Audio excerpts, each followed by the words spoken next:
වාලම්පුරිය. අද මේ වාලම්පුරියක් ගැන අපි කතා කරන්න යන්නේ මේ ලාංකික සමාජ දේහය දීර්ඝ කාලයක් තිස්සේ ඉඳලා ආධ්‍යාත්මික වශයෙන් වැහැරීමකට ලක් වෙන ස්වභාවයක් අපි දකිනවා. ඒකට හේතුව තමයි මේ මිනිස්සු විවෘත ආර්ථිකෙත් එක්ක දුවලා හෙම්බත් වෙලා මොන දේශපාලන මට්ටමක් මොන ආර්ථික මට්ටමක් මොන අධ්‍යාපන මට්ටමක් තිබ්බත් මේ මිනිස්සු එක්තරා තැනකදී මේ අධිස්වභාවික බලවේග වලින් පිහිටක් ලබා ගන්න පෙළඹෙන ස්වභාවය ලංකාවේ වැඩි, ඉන්දියාවෙත් වැඩි. ඉන්දියාවේ අපිටත් වඩා වැඩි මිත්‍යා දෘෂ්ටික මතවාද රැලිලා ඉන්න එක. දැන් බලන්න මම මිත්‍යා දෘෂ්ටික මතවාදවල ඉන්නවා කියලා කියන්නේ අපේ මිනිස්සු මේ දේවාල ගාන යනවා. ඒ දෙවියන්ගෙන් මොනවා හරි ගොඩ යන්න පිහිටක් හොයාගන්න යනවා. ඒ වගේම පල්ලි වලට යනවා. පන්සල් වලට යනවා. කෝවිල් වලට යනවා. මම මේකෙන් අදහස් කරන්නේ නෑ මේ ආගම් සම්බන්ධ විරෝධයක් විවේචනයක් සිද්ධ කරනවා කියලා. නමුත් ඒ ආගම් වල තියෙන මූලික හරය නොගෙන මිනිස්සු යන්නේ ෂෝට් මාර්ග වලින් දෙවියන්ගෙන් බුදුන්ගෙන් ජේසුගෙන් මහම්මත්ගෙන් සිවගෙන් පාර්වතීගෙන් මේ කාගෙන් හරි කමක් නැහැ. Tamanට ගොඩ යන්න පාරක් හොයාගන්න පුළුවන්ද කියලා බලන්න තමයි මේ බහුතරයක් දෙන යන්නේ. එතකොට මෙහෙම මේ මිත්‍යා දෘෂ්ටික ඒ වගේම නිදහං හැරිලි මේකත් මාර මිත්‍යා දෘෂ්ටික මතවාදයක් නේ. නිදහං හැරිලි. ඒ වගේම ඔය කිඹුල් හෝඩ විකුණන ඒවා.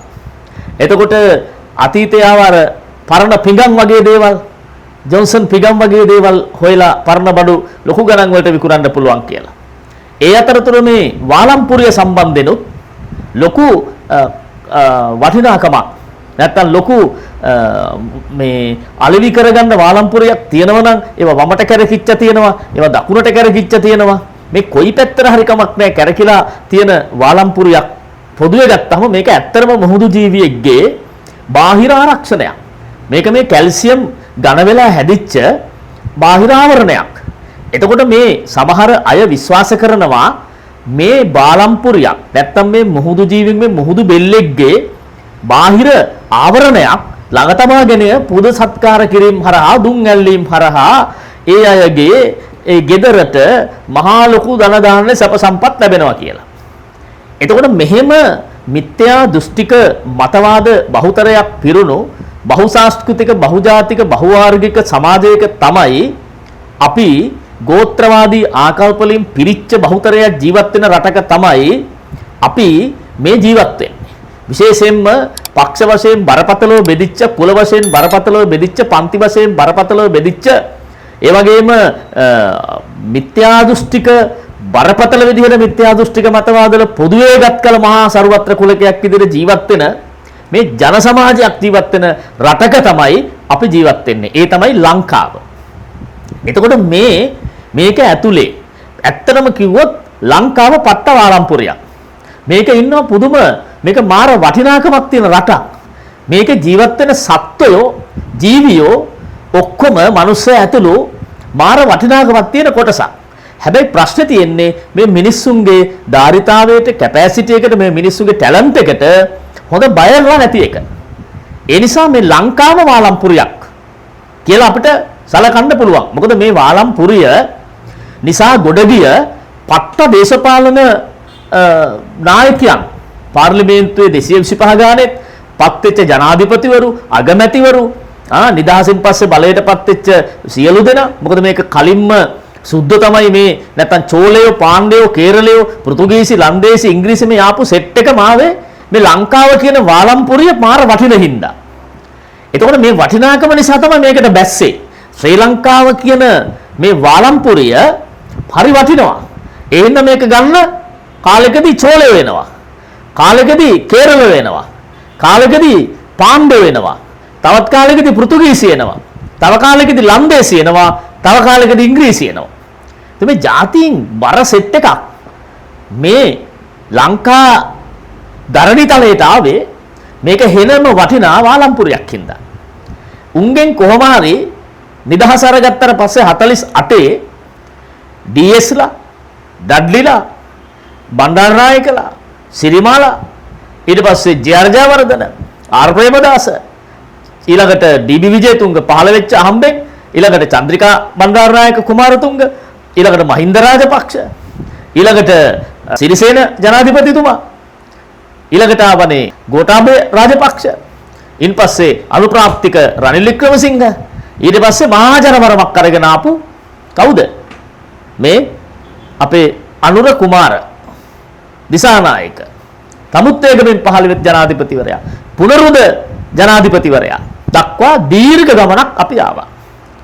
අවුරුදු 70කටත් වැඩි කාලයක් නිදහසින් පස්සේ. හැබැයි මිනිස්සුන්ට මේ වාලම්පුරේ ඇතුලේ ජීවත් වෙන මිනිස්සුන්ට දුන්නේ හීන දුන්නා. දැන් හීන ජනාධිපතිවරයෙක් පහළ වෙද්දී මිනිස්සුන්ට හීන දෙනවා. ඒ ජනාධිපතිවරු පහළ වෙවි මැතිවරණවලදී හීන වලින් මිනිස්සු පුරවනවා. ඒ නිසා තමයි මේ මෑත කාලේ අපූර්ව චිත්‍රපටියක් ආවා. අද කතා කරන්නේ ඒ ගැන. ඒ තමයි ලක්මාල් ධර්මරත්නගේ වාලම්පුර චිත්‍රපටිය. මේ වාලම්පුර චිත්‍රපටියේ ආර්ථිකමය දෘෂ්ටිය, ආගමික දෘෂ්ටිය සහ දේශපාලනමය වශයෙන් ඔහු දක්වා තිබෙන සමාජ දෘෂ්ටිය පිළිබඳව තමයි අද අපි ඔබත් එක්ක කතා කරන්න එන්නේ. ඒ නිසා මේක කමෙන්ට් කරන්න, මේක සබ්ස්ක්‍රයිබ් කරන්න, අපිට බනින්න, අපිට චෝදනා කරන්න, අපිව අගය කරන්න, අපි මේ සේරම උපේක්ෂා සාගත සිතින් පිළිගන්න ලකලැස්ති වෙලා ඉන්නවා.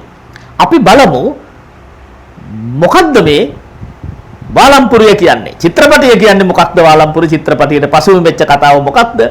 මේකේ චරිත මොනවද? මේකෙන් කියන දේශපාලන කතන්දරේ කුමක්ද? මේකෙන් කියන ආගමික දෘෂ්ටිය කුමක්ද පිළිබඳව අපි අද පට්ට මාතෘකාවක් තමයි මේ කතා කරන්න එන්නේ. හැබැයි මේකේ මාර දේශපාලන කැලිටි හිකුත් තියෙනවා. හරි, ඒ දේශපාලන කැලිටි ටිකත් අපි අරගෙන මේ ලකාගේ චිත්‍රපටිය පිළිබඳව අද අපි පොඩි සංවාදයක යෙදෙමු. දැන් ඔය වාලම්පුරියට එන්න කලින්, වාලම්පුරි චිත්‍රපටියට එන්න කලින් අපි පොඩි හැඳින්වීමක්, ලංකාවේ සිනමාව සම්බන්ධයෙන් චූටි විග්‍රහයක් විනාඩි 5කින් අපි කරමු. දෙක ඔබේ දැනගැනීම සඳහා වැදගත් වෙයි. මොකද ඒක දැනගෙන ගියම වඩා ලේසියි. ලංකාවේ සිනමා කර්මාන්තය මාර වැටිල්ලක් වැටුණා. පට්ට විදිහට වැටුණා. වැටිලා සිනමා ශාලා අතිවිශාල ප්‍රමාණයක් වැහුව. ඔබ දන්න ඔබේ ගමේ සිනමා ශාලා වහලා. හරි. එතකොට චිත්‍රපටියක් බලන්න අපිට තියෙන්නේ සිනමා ශාලා කීයදාද? චිත්‍රපටි ඊතරම්ම නැතුව ගියා. දැන් කොළඹ තිබිච්ච රීගල් සිනමා ශාලාව අද වෙද්දි වහලාද, කුලියට දීලාද, ඒ භූමිය මක් කරලාද දන්නේ මේ වෙනකන්. ඒ රීගල් සිනමා ශාලාව දැන් අවුරුදු 3-4ක් තිස්සේ මොකුත් නැහැ වහලා දාලා. අංකයේ සිනමා ශාලාව. ඉතින් මේකේ චිත්‍රපටි කඩා වැටුණා. කර්මාන්ත බිඳ වැටුණා. මේ ෆිල්ම් ඉන්ඩස්ට්‍රි එක ඉවර වුණා. හැබැයි ඔහොම තිබිලා මේ මෑත කාලේ ආවා හදගමගේ රාණි චිත්‍රපටිය. මේ රාණි චිත්‍රපටියත් එක්ක තමයි නැවත ලංකාවේ ලාංකීය සිනමාවේ පොඩි විකසිත වීමක් වුණා. පිබිදීමක් වුණා. මොකද ඒ සිනමා කෘතිය විශාල පිරිසක් නැරඹුවා. මට මතක හැටියට අපි පොලිමේ ගිහින් තමයි රාණි චිත්‍රපටිය බැලුවේ. වාර්තා බින්දා.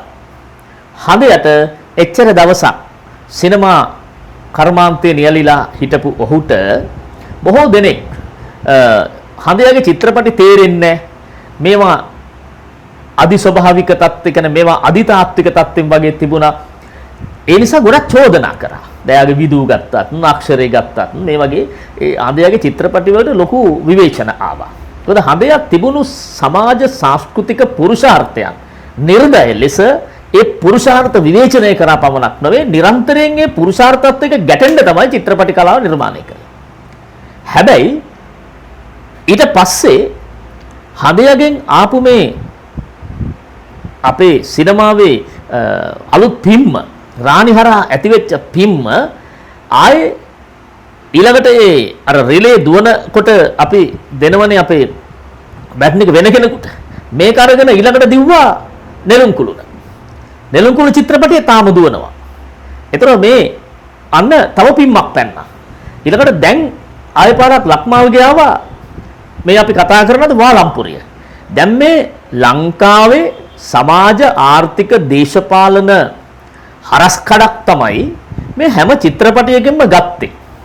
දැන් හදයගේ රාණි චිත්‍රපටය ගැන අපි මේ channel එකේම ලොකු විස්තරයක් කරනවා විචාරයක් කරනවා 88 89 කාලේ 90 කාලේ රිචඩ් සොයිසා කියන චරිතය පදනම් කරන් ඔහු චිත්‍රපටය නිර්මාණය කරනවා. අපේ එක්කගෙන යනවා ප්‍රේක්ෂකයව 1990 දශකයට. ඊළඟට නෙළුම් කුළුණෙන් මේ සමාජයේ ඇතිවෙච්ච එක්තරා සංසිද්ධියක් අපූර්ව සංසිද්ධියක් අර පුද්ගලයෙක් මිය යනකොට තමන්ගේ තාත්තා මිය ගිහින් තියන්නේ මේ පුරුෂ ලිංගය එහෙම නැත්නම් ශිෂ්ණය නැත්නම් අංගජාතය කෙලින් වෙලා ප්‍රාණවත් වෙලා. එතකොට මේක කොහොමද අර තිබුණු තත්ත්වයටපත් කරන්නේ? මේක කපන්න දෙන්නෙත් නෑ යාගේ නෝන විවිධ ප්‍රශ්න දාන්න ගත්තා. හරි හාස්‍යෝත්පාදන අපූර්ව දේශපාලන සහ මේ ඒක ඇත්තම දේශපාලනයක් ඇතුලේ කතා කරන චිත්‍රපටයක් බවට පත් වුණා නෙළුම් කුළුණ. ඊළඟට මේ චිත්‍රපටිය දැන් වාලම්පුර චිත්‍රපටිය ගත්තම අද අපි කතා කරන්නේ එක මම පොඩි පසුබිමක් කිව්වේ මේ වාලම්පුර චිත්‍රපටිය ගත්තම මේකේ තියෙන්නේ වෙනස්ම කතන්දරයක්. ඒ වෙනස්ම කතන්දරේ තමයි එයා කියනවා වාලම්පුරි හෙවත් හීන හතහමාරක් කියලා. එතකොට මේ චිත්‍රපටයේ සම්පූර්ණ නමම තමයි වාලම්පුරි නෙමෙයි වාලම්පුරි හෙවත් හීන හතහමාරක්. තමයි චිත්‍රපටයේ නම. එතකොට මේ ලක්මාල් ධර්මරත්න මේ චිත්‍රපටියට හීන හතහමාරක් කෑල්ල දැම්මේ ඇයි? මේ හීන හතහමාරක් කෑල්ල දාන්න හේතුවක් තියෙනවා. ඔහු කියන්නේ හැමතිස්සෙම චිත්‍රපටියේ නරඹලා ඔබ තේරුම් ගන්න කියලා. නැතුව ලක්මාල් කියන්නේ හීන හතහමාරක් කියලා නම දැම්මේ මෙන්න මේ හේතුව නිසා කියලා. ඕගොල්ලෝ නරඹලා ඔබ තේරුම් ගන්න මොකද්ද හීන හතහමාරක් කියලා. දැන් අපි බලමු ඇයි මේකට හීන හතහමාරක් දැම්මේ? දැන් ලක්මාල්ගේ වාලම්පුරි හෙවත් හීන හතහමාරක් ෆිල්ම් එක බලන්න මම ගියා මේ නිගම්බු මීගමුවේ චිත්‍රපටි ශාලාවකට. ඒ ගියාම අපි ෆිල්ම් හෝල් එකේ 50ක් 60ක් වගේ හිටියා. චිත්‍රපටිය ආරම්භ වෙන්නේ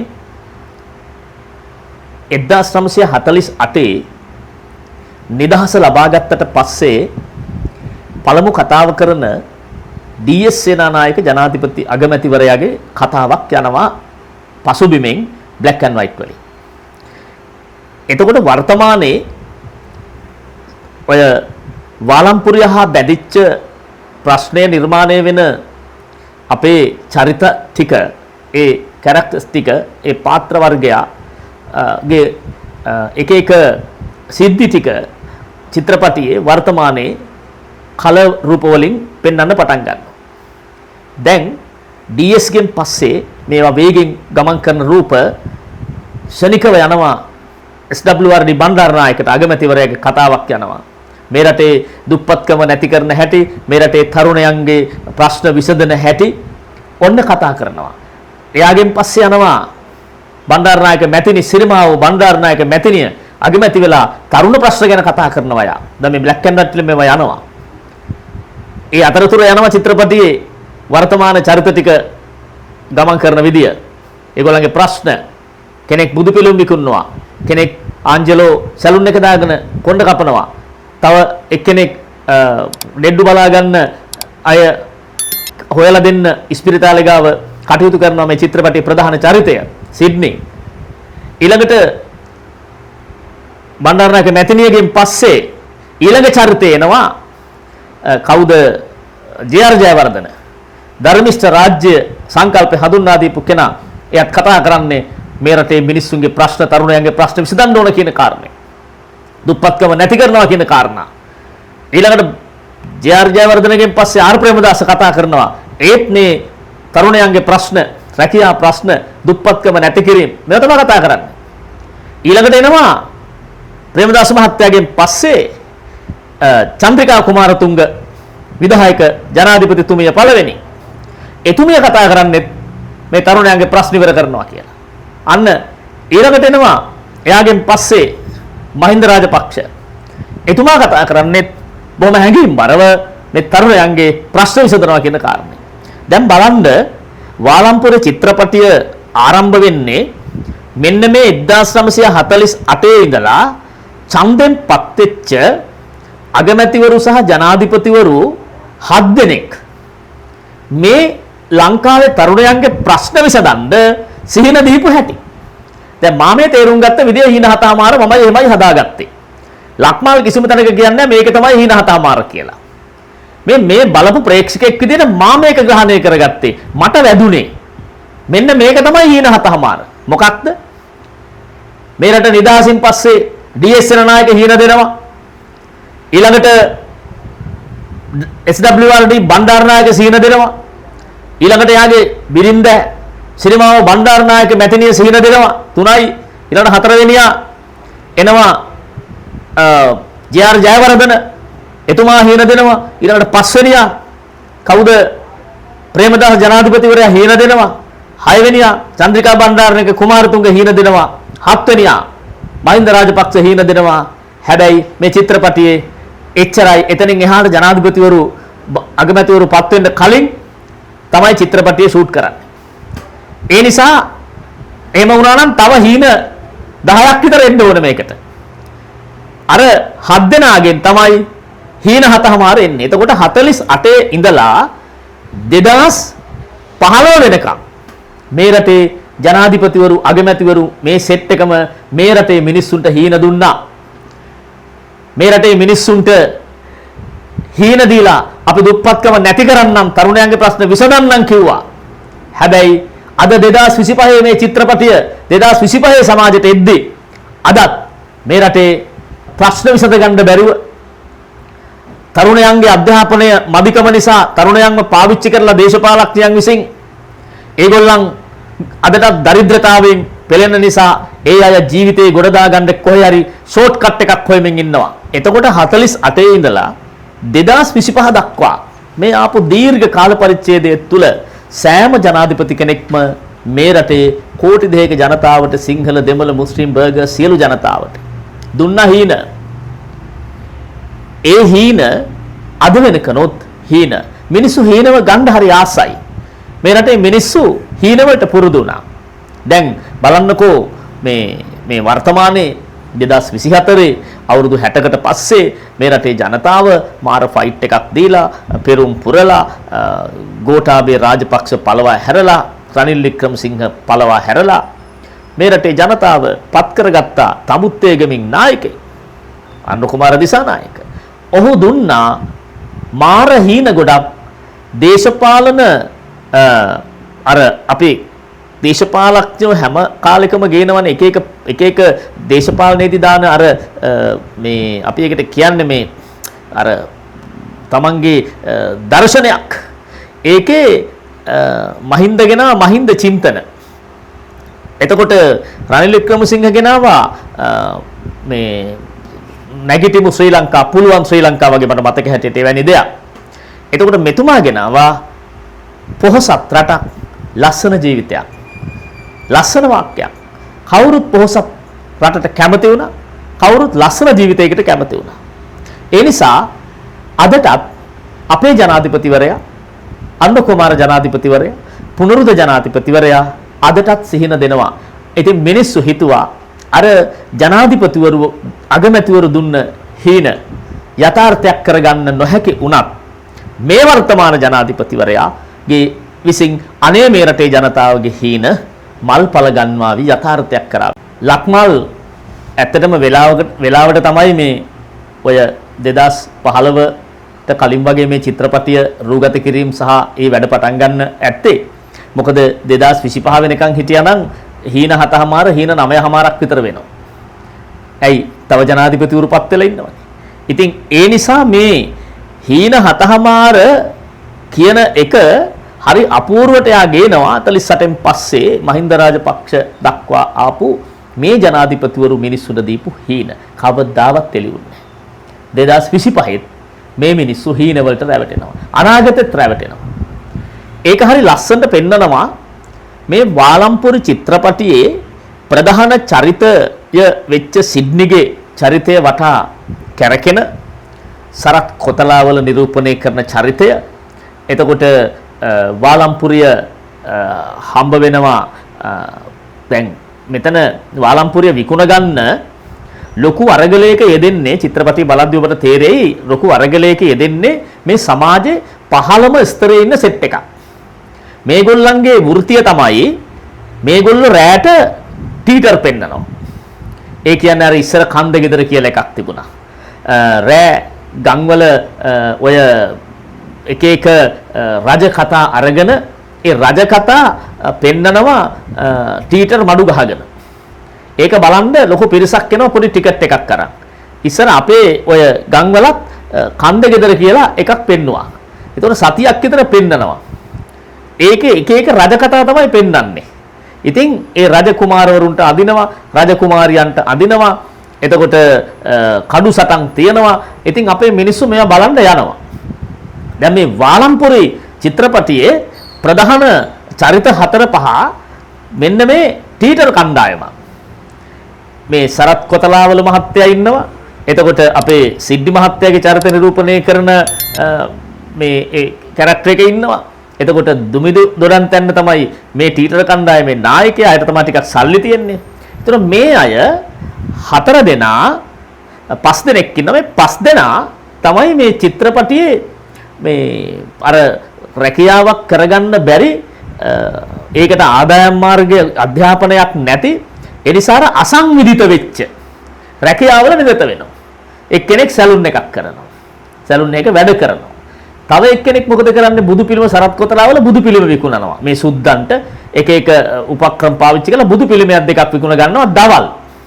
දවල් ඒව තමයි try කරන්නේ. ඊළඟට මේ අය තව එක්කෙනෙක් ඉන්නවා. එයා තමයි ප්‍රධාන චරිතය සිඩ්නි චරිත රංගපාන කෙනා. මෙයා ඔය හොස්පිටල් ගාවට ගිහලා ඉස්පිරිතාල ගාවට ගිහලා ලෙඩ්ඩු බලා ගන්න ඉන්න අයව සම්බන්ධීකරණය කරලා දෙනවා. එයාත් කීයක් හරි තියාගෙන. එතකොට තව එක්කෙනෙක් ඉන්නවා. ඌත් චරිතයක් කරනවා ඒකේ. අර රැට චරිතයක් කරනවා. දවල්ට මේ කට්ටිය කරන්නේ මේ වගේ වෘත්තීන්. ඇයි තමන්ගේ ජීවත් වෙන්න ඕනකම නිසා. පැහැදිලි ආදායම් මාර්ගයක් නැහැ. අසංවිධිත එහෙම නැත්නම් විරකියාව තමයි ඒක මොනවා හරි දෙයක් කරලා කුලී වැඩක් කරලා ජීවත් වෙන තත්යකටපත් වෙනවා. ඒතකොට මුන් සෙට් එක මේ සෙට් එක දවල් වෙනම කතන්දරයක්. හැබැයි රැට ටීටර් පෙන්නනවා. ඒ වගේම සමහර ගම් වලට ගියාම ටීටර් පෙන්නඳ මේ අය ඒ ගම්වල නිදහන් තීර තැන් බලනවා. ගල්ලස්ස රිංගනවා. මේ නිදහනකින් හරි ගොඩ යන්න ලේසි මාර්ගනේ. දැන් සමහරු ලේසියෙන් අද ගොඩ යන්න කැසිනෝ ගහනවා. තව සමහරු ඔය ලංකාවේ මේ ස්පෝර්ටින් ස්ටාර්, ස්පෝර්ටින් ටයිම්, රේස්, අස්ස රේස්, බලු රේස් වගේ ඒවා මේවට යනවා.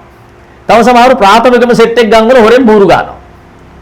එතකොට දැන් මේ ඔක්කොම ඉක්මනින් ගොඩ යන්න තියෙන පාරවල් අපේ ලංකාවේ මිනිස්සු උත්සාහ ගන්න. හරි බూరు ගහිල්ල.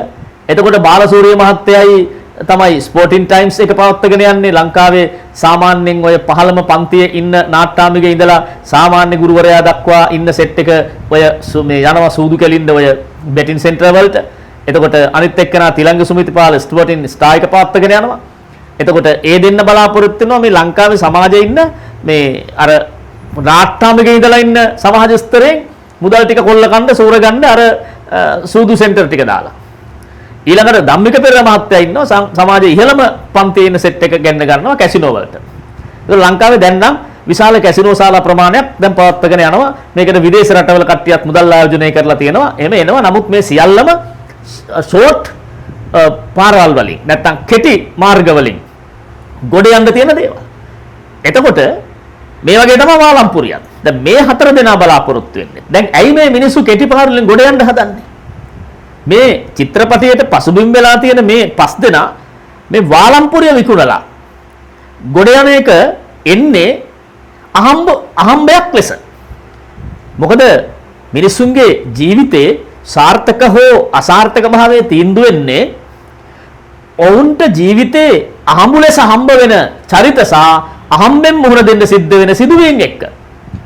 දැන් මගේ ජීවිතය ගත්තොත් සියලු දේ අහඹු. ඒ අහඹු ජීවිත හරහා තමයි මගේ ජීවිතය ගමන් කරන්නේ. අපි බොහෝ දෙනෙකුගේ ජීවිත එහෙමයි.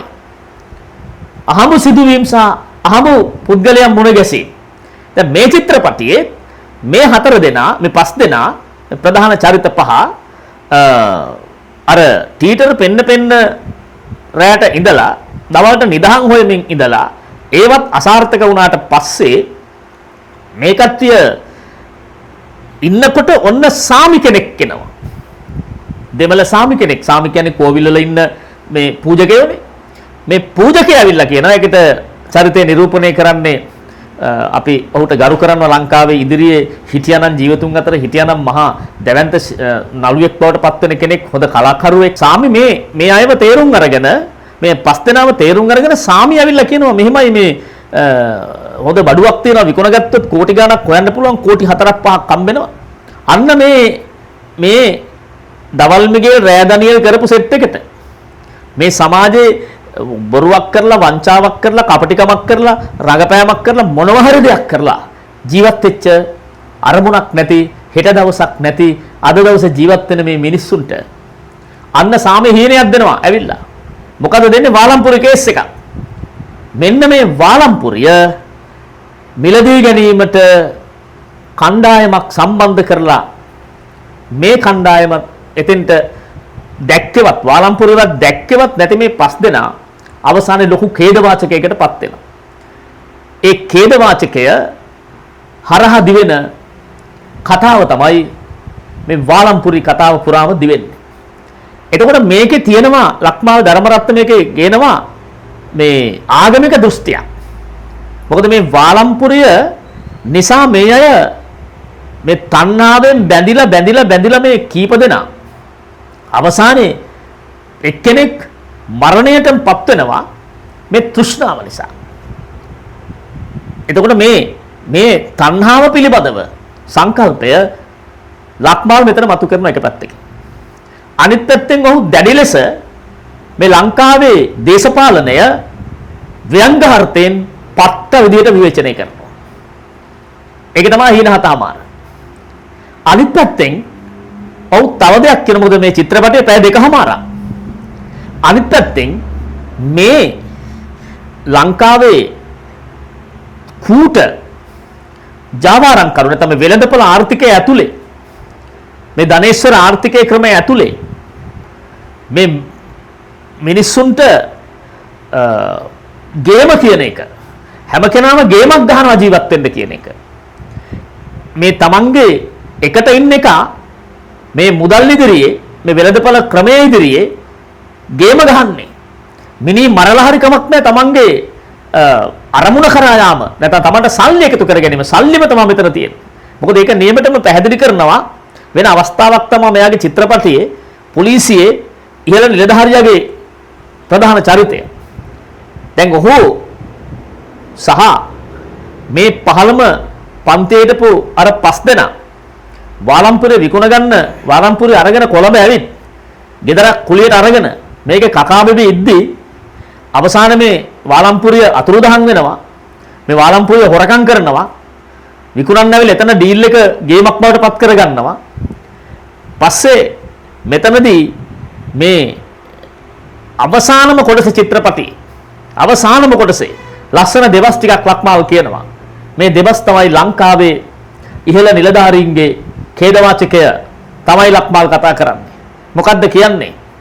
පොලිස් නිලධාරියා කියනවා අපි යකෝ අවුරුදු ගාණක් සැලියුට් ගහන්න ඕනේ මේ තරුවක් ගන්න ලොක්කන්ට. අවසානයේ පෙන්ෂන් ගියාම මට ඉතුරු වෙන්නේ බාගෙට හදපු ගෙදරකුයි ජීවත් වෙන්න බැරි පොඩි පෙන්ෂන් එකක විතරයි කියනවා. ඒ නිසා මට සල්ලි ඕන කියනවා මේ පොලිසිය. මට සල්ලි ඕන කියනවා. එතකොට මේ පොලිසියට අද බොහෝ අය චෝදනා කරනවා පගා ගන්නවා කියලා. මේක තමයි ලක්මාල් කතා කරන්නේ මෙයාගේ කතාවෙන්. වාලම්පුරෙන් කතා කරන්නේ.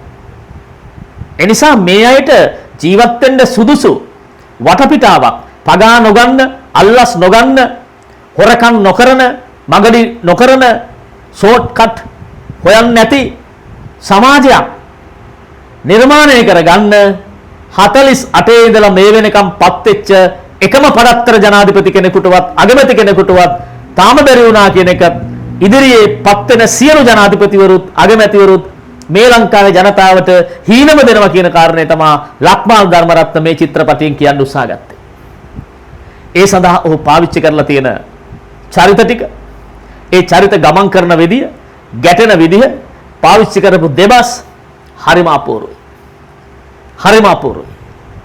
ඒ නිසා අපි අති සාර්ථක චිත්‍රපටයක් හැටියට ලක්මාල්ගේ මේ වාලම්පුර චිත්‍රපටය ටැබ්ලට් ටීවී නාලිකාව නරඹන ඔබට අපත් යෝජනා කරනවා ඔබ යන්න ඒ චිත්‍රපටිය බලන්න.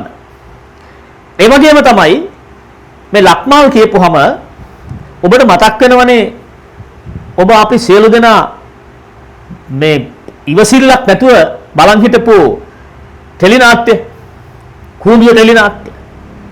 මේ කූඹිය ටෙලිනාට්‍යයෙන් එතෙක්කල් ලංකාවේ තිබුණු ටෙලිනාට්‍ය කලාව ශරණයෙන් වෙනස් පැත්තකට හරවලා මේ ලංකාවේ සමාජයේ මේ ඔඩියන්ස් එකෙන් විශාල ප්‍රමාණයක් ඔහුගේ නාට්‍ය කරාව වැඩ ගන්නවා. එහෙම මේ වෙනස් පාරක් දැක්ක කොල්ලෙක් තමයි ලක්මාල් ධර්මරත්න කියන්නේ. මොකද ඔහු බොහොම දුෂ්කර ගමක ගල්ගමුව වගේ දුෂ්කර ගමක ඉපදිලා තාත්තා විදුහල්පති කෙනෙක්, ගුරුවරයෙක්, අම්මා විදුහල්පති කෙනෙක්.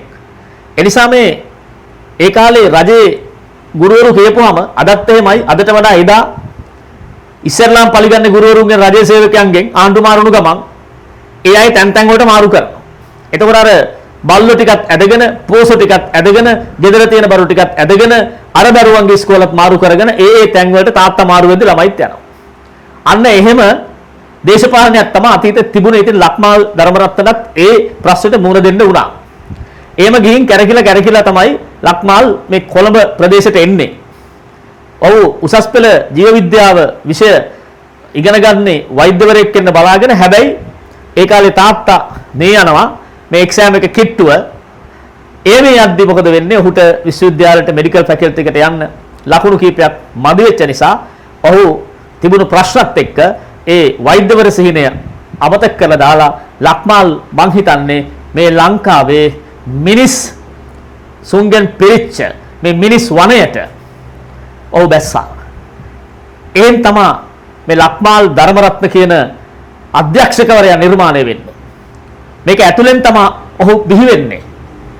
ඒ නිසා මේ ලක්මාල් ධර්මරත්න ලංකාවේ සිනමා සලකුණක් හැටියට අනාගතේ මං හිතනවා මේ රටේ හොඳ නමක් දිනා ගනීවි. හදගම යානු සිනමාව වගේ, ප්‍රසන්න විතානගේ සිනමා නිර්මාණකරුවා වගේ, ඒ වගේම අපිට හිටපු අපේ සම්ප්‍රදාය සංස්කෘතිය පිළිබඳව මිනිස්සුන්ට මතක් කරලා දෙන සිනමාකරුවෙක් හැටියට සලකන අපිට තාම මතකයි දඩුබස්නා මාන වගේ මේ ටෙලිනාට්‍ය වලින් ලංකාවේ අතීත පැරණි සංස්කෘතිය මතු කරන්න උත්සාහගත් ජයන්ත චන්දසිරි වගේ නමක් දිනාගත් සිනමාකරුවන්, ගර සර්ප වගේ චිත්‍රපටි හරහා, ගරිල්ලා මාකටිං චිත්‍රපටි නිෂ්පාදනය කිරීම හරහා, අධ්‍යක්ෂණය කිරීම හරහා මේ අය ලංකාවේ සිනමා සලකුණු. ඒ වගේ යම් දවසක ලක්මාල් ධර්මරත්නත් මේ ලංකාවේ සිනමා සලකුණක් වෙයි කියලා අපිට අවසාන වශයෙන් කියන්න පුළුවන්. එහෙමනම් අපි අද කතා කරේ වාලම්පුර චිත්‍රපටිය ගැන. මේ චිත්‍රපටියේ බොහොම කෙටියෙන් අපි මේ ගැන කතා කරේ. අපිට සතුටු වෙන්න පුළුවන් ලංකාවේ සිනමා කර්මාන්තේ නැවත පිබිදීමක් ඇති වෙලා තියෙනවා. ඒ පිබිදීම ඇති උනේ මේ බලයටපත් වුණු ආණ්ඩුවල දායකත්වය නිසා නොවේයි. ඒ අය කිව්වා හැම ගමකම චිත්‍රපට ශාලා නිර්මාණය කරනවා ආදී වශයෙන් ඒගොල්ලෝගේ පොරොන්දු පත්‍රිකාවල. නමුත් ඒ අය ඒකට කොච්චර දායක වුණාද කියන්න දන්නේ නැහැ. හැබැයි අපේ සිනමාකරුවෝ අලුත් නිර්මාණ බිහි කරා අපේ ඔඩියන්ස් එක මේ චිත්‍රපටි බලන්න නැවත පෙළඹෙන ස්වභාවයක් අපි දැක්කා. ඒ නිසා අපි නැවතත් අතීත සිනමාවට වඩා වර්තමාන සිනමාව වෙනස්. අපේ අලුත් සිනමාකරුවෝ අත්දැකීම් වලින් සහ තාක්ෂණයෙන් බොහොම ඉහළයි. ඒ නිසා ඉදිරියේ අපි බලාපොරොත්තු වෙනවා ලක්මාල්ගෙන් මේ සමාජයේ තවත් එක් හරස්කඩක් සිනමාත්මක කෘතියක් කරා ඔබ එළියට ගෙනේවි කියලා. එහෙනම් ඔබට ජය. ඔබේ චිත්‍රපටිය වාර්තා බිඳින තරම් ඉහළට යන්න කියලා අපි ප්‍රාර්ථනා කරනවා ටැබ්ලට් ටීවී නාලිකාව හරහා.